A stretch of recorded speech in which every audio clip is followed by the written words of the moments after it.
You are listening to the best audio story of 2026. Don't forget to subscribe to the channel, turn on notifications, and watch until the end so you don't miss the ending that will leave everyone stunned. My boyfriend's father turned out to be the man I truly loved. I first realized something was wrong at a Sunday dinner. Not because anyone said anything scandalous. Not because anyone touched anyone.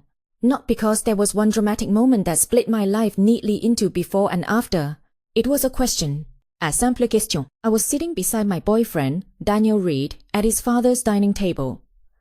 Daniel was scrolling through his phone under the table, pretending he was not.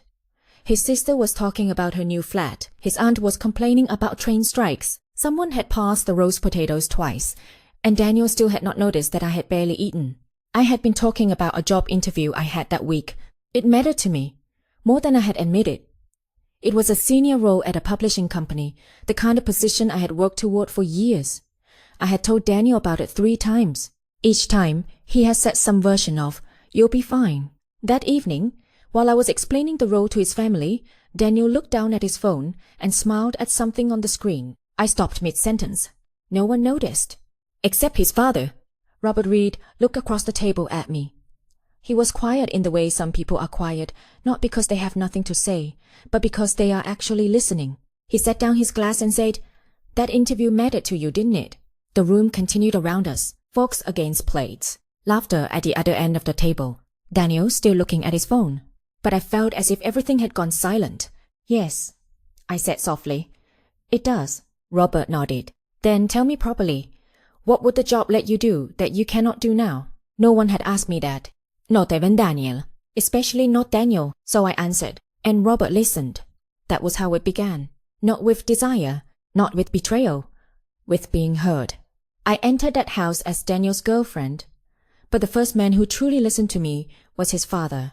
Daniel and I had been together for almost 2 years. At the beginning, he was easy to love. He was funny, confident, handsome in a careless way, and always seemed to know where the best table in any pub was. We met at a friend's birthday party when I was 30, and he was 32. He made me laugh within 5 minutes by pretending to be deeply offended that I did not recognize a band he loved. "You've never heard of them?" he asked. "No." "That is either tragic or a sign you had a healthier adolescence than I did." He had charm, not dangerous charm. Not then, just warmth, quickness, ease. After a string of men who had wanted too much too soon or too little forever, Daniel felt uncomplicated. He texted when he said he would. He introduced me to his friends. He held my hand in public. He called me his girlfriend with pride. I mistook being chosen for being understood? That sounds harsh now, but it is true. Daniel liked having me beside him. He liked that I was steady, thoughtful, and loyal. He liked that I got on with his friends, remembered his mother's death anniversary, helped him choose birthday gifts for his niece, and listened when he complained about work. But he rarely asked questions that went deeper than the surface of my day. If I said I was anxious, he said, "Don't overthink it." If I said I felt stuck in my job, he said, "At least it pays." If I wanted to talk about the future, he said, "Can we just enjoy what we have?" At first, I told myself that was balance. I was the thinker. He was the lighter one. I made things deep. He made things fun. But after a while, fun becomes lonely if you are never met anywhere serious. The loneliness did not arrive as a storm. It arrived as a quiet seat beside me. At dinner, on walks, in Bill, at parties where Daniel held my hand, but did not notice when I went quiet. I did not stop loving him all at once. I simply began feeling alone while standing next to him. That is a very specific kind of heartbreak. Robert was not what I expected. Daniel had described his father as old-fashioned but all right, which was Daniel's way of saying he respected him but did not fully understand him. Robert was 58, widowed for 7 years, and worked as an architect before retiring early to consult on small restoration projects. He lived in a warm brick house with a garden that looked effortless but clearly was not. There were books in every room, old photographs on the walls, and the piano no one played anymore. The first time Daniel took me there, I was nervous. Meeting parents always matters, even when you pretend it does not. Robert opened the door, wearing a dark jumper and reading glasses pushed up on his head. "You must be Emily," he said. "Yes. It's lovely to meet you." He smiled. "Daniel said you work with books, in marketing for a publishing house. So, near books more than with them. That still sounds better than being near spreadsheets. I'm near those too, unfortunately." He laughed. It was a quiet laugh, but real. I liked him immediately, not in the way that later frightened me, just as a person. He asked thoughtful questions. He listened to the answers. He did not interrupt to tell a better story. He did not perform wisdom or try to dominate the room. At dinner, when Daniel made a joke at my expense about how I cried at documentaries, Robert said, "Crying at suffering is hardly a flaw." Daniel laughed. "I'm only teasing." "I know," Robert said. "I'm only correcting." I remember looking down at my plate to hide my smile. After dinner, I helped Robert carry dishes into the kitchen. Daniel went to the living room to watch football with his brother-in-law. Robert filled the kettle. "Tea?" "Yes, please." "How do you take it?" "Milk? No sugar?" He nodded. The next time I visited, he remembered. That was the first kindness. Small. Ordinary. Dangerous only in hindsight. Over the next few months, Sunday dinners became part of my life. Daniel liked going because it meant free food and family comfort. I liked going because the Reed house felt like something from a better version of adulthood. Warm lights, good conversation, proper coffee, people who argued about books, politics, and whether Robert's roast potatoes were better than his sister's. But slowly, I realized the part of the visit I most looked forward to was not Daniel's hand on my knee under the table. It was Robert asking, "How did that meeting go?" Or, "Did you finish the novel you mentioned?" Or, "Did you decide whether to apply for that role?" He remembered things, not because he was trying to impress me, because he paid attention. One evening, after a dinner where Daniel spent most of the night showing his cousin videos on his phone, Robert asked me about my work. I told him I was afraid of taking the senior role even if I got it. "Why?" he asked. "What if I'm not good enough?" He looked surprised. "Is that a real fear or a habit?" I blinked. "What do you mean?" "Sometimes people who are used to making themselves smaller mistake discomfort for danger." I said nothing. He looked back at his mug. "You should not have to shrink your dreams to make someone else comfortable." That sentence stayed with me for weeks. Daniel's advice was always, "Don't stress. You'll manage. It's only work." Robert's words reached somewhere else. They did not comfort me by making the problem smaller. They made me feel larger. I did not yet call that love. I called it respect, gratitude, admiration, anything except what it was becoming. Daniel noticed nothing. That hurt more than suspicion would have. If he had accused me of looking forward to seeing his father, I might have been forced to face myself earlier. But he did not see me clearly enough to notice where my attention went. He liked that I got on with Robert. "Dad thinks you're great," he said one night, as we drove home. "I like him." "Good.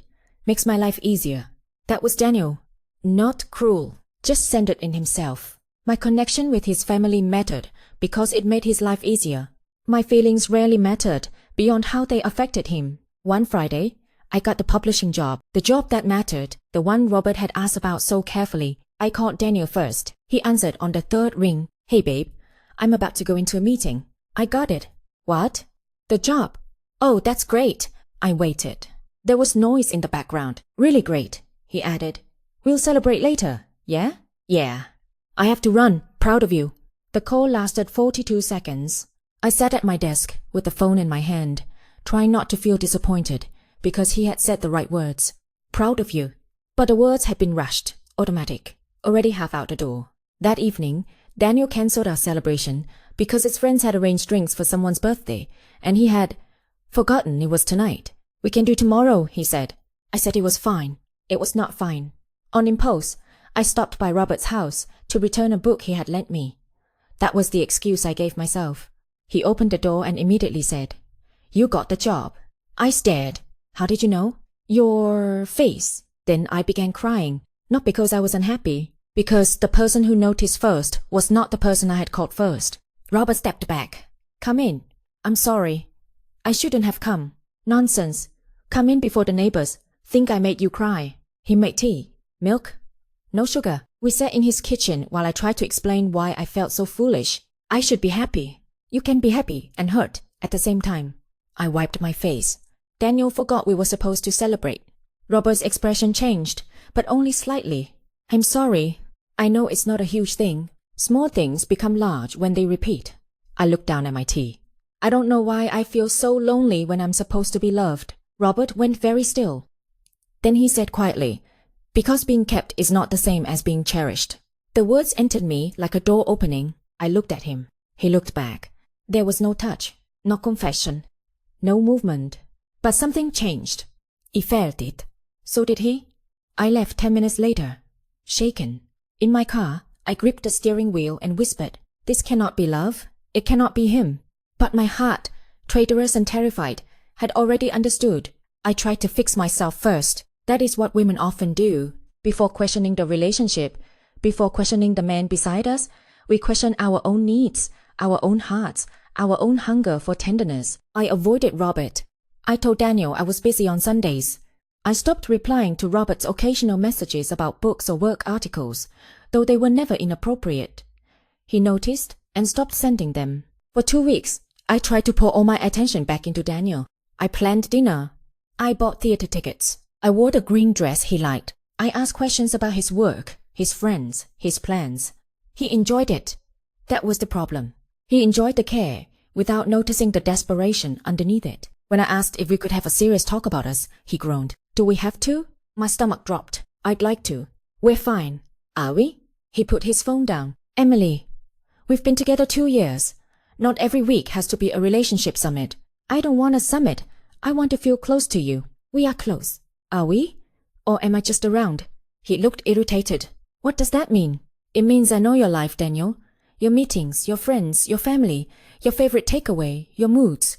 But sometimes I feel like you don't really know me." He laughed, not kindly. "I know you. What am I afraid of?" "What?" I asked again, softer. "What am I afraid of?" He stared at me. "Why are you asking weird questions?" "Because I want to know if you know." He stood. "I'm not doing this." That was the moment something inside me cracked. Not loudly. Just enough. Daniel did not want to understand me. He wanted me to stop needing more. Robert created distance too. The next Sunday, I finally went back to the family dinner because Daniel insisted. "You've been weird about dads lately," he said. "Everyone will think we're fighting." "We are fighting." "No, you're fighting. I'm confused." That sentence should have told me everything. At dinner, Robert was polite but formal. He did not ask about the job beyond a simple, "I hope the first week went well." I said, "It did. Thank you." "Thank you." As if he were a stranger. The distance hurt more than I expected. After dinner, I found him in the garden, pretending to inspect the rose bushes. "I'm sorry," I said. He did not turn at first. "For what?" "For being strange." He gave a small smile. "We are both being strange." The honesty nearly undid me. I stepped closer, then stopped myself. "Robert." He turned then. "No." The word was gentle but firm. I felt my face burn. I didn't say anything. "You were going to." We stood among the roses while laughter drifted from the house. He looked older suddenly. Sadder. "There are feelings," he said.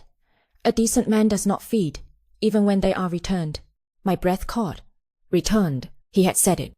Not directly, but enough. "I don't know what to do," I whispered. "You do?" "I don't.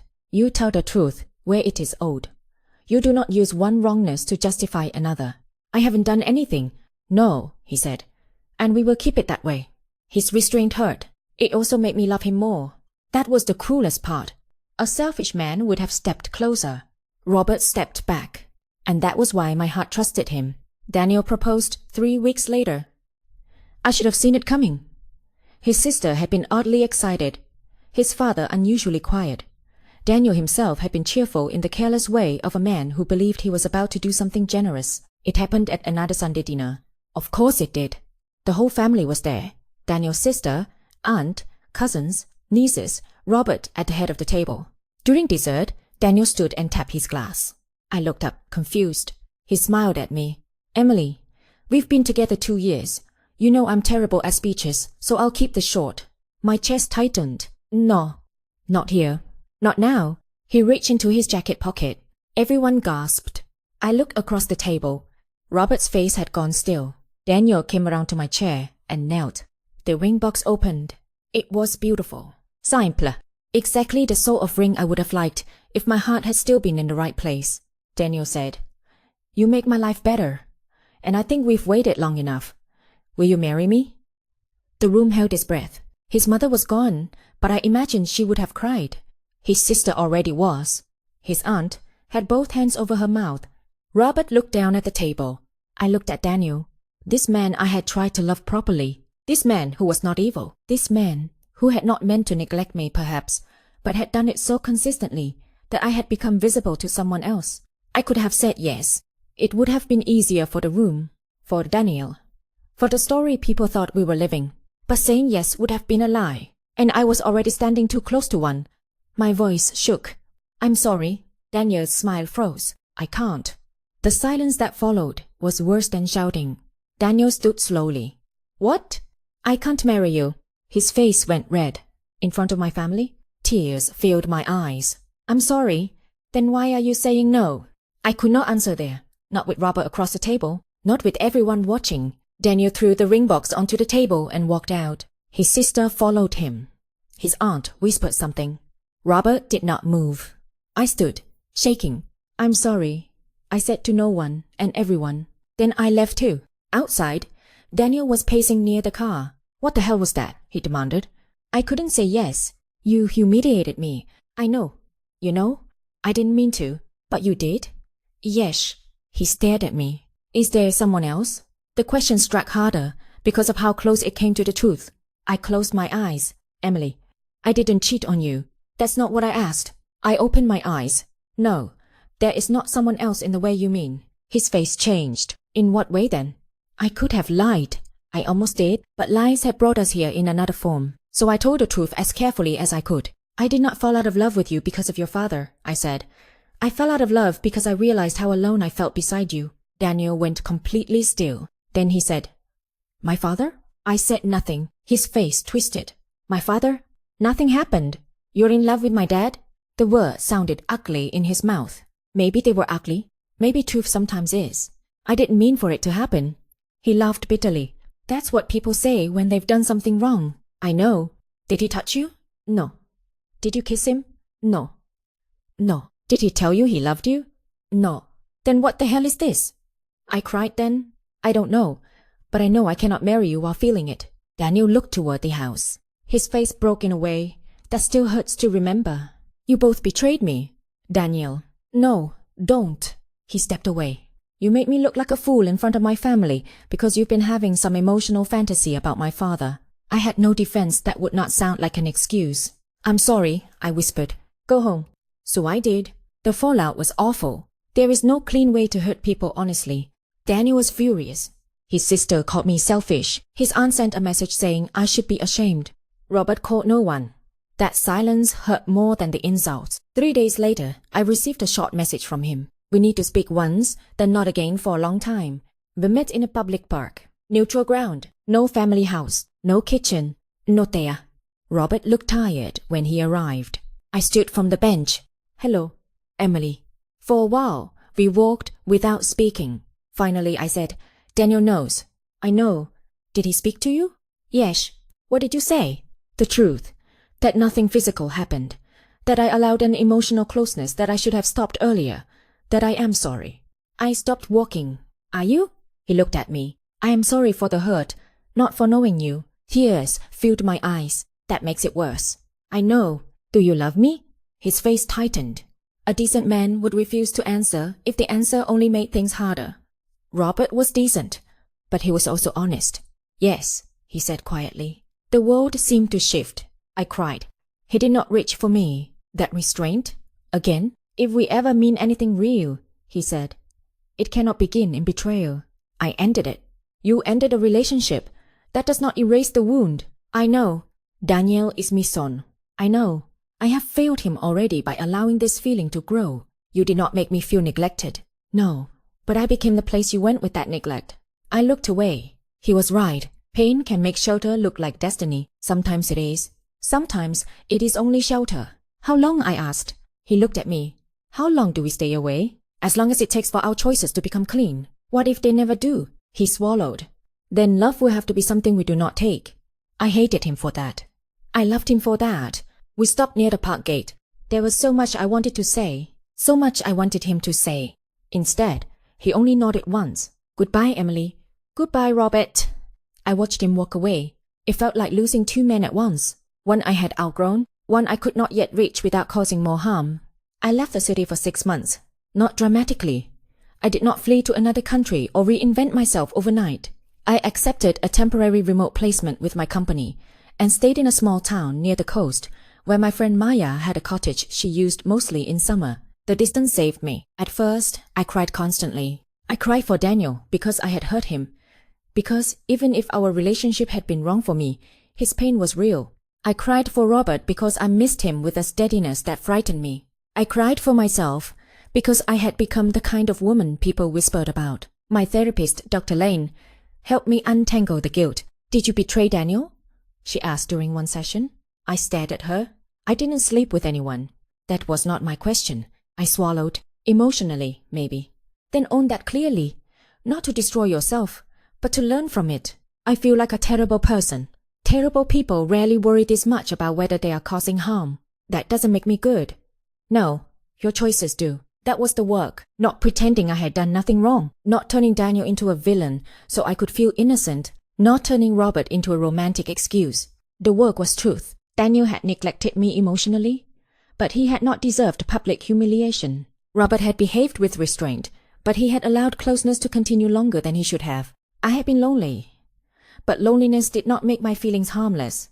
The heart can be truthful and still arrive in the wrong place. I wrote that in my journal. Then, under it, love does not become right simply because it feels real. Daniel wrote once during that time. Not a long message. "I hated you both for a while. I still do some days. But I've been thinking, I was not good to you, not in the way you needed. That does not make what happened okay, but I can see now that the relationship was failing before that became part of it.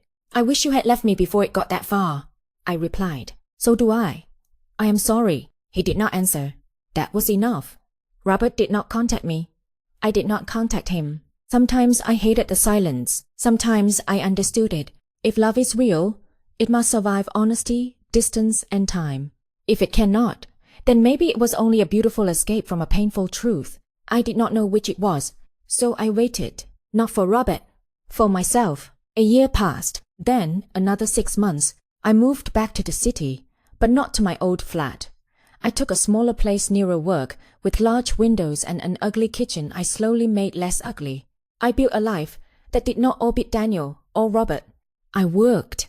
I made friends outside old circles. I traveled alone once and discovered I liked eating dinner with a book in restaurants. I dated twice. Both men were kind.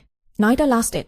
Not because I compared them to Robert exactly, because I had learned the cost of being with someone who did not see me clearly, and I refused to repeat it. One afternoon, nearly 2 years after the proposal, I saw Daniel across the street. He was with a woman I did not know. She had short black hair and a laugh that made him laugh too. He looked older, calmer. He saw me. For a second, we both froze. Then he lifted a hand. I lifted mine. No bitterness crossed the road. Only history. That evening, I received a message. From Robert. "Daniel told me he saw you today. He said you looked well. I hope that is true." I stared at the message for a long time. Then I replied, "It is mostly true. I hope you are well too." His answer came 10 minutes later. "Mostly true as well." I smiled despite myself. 2 words.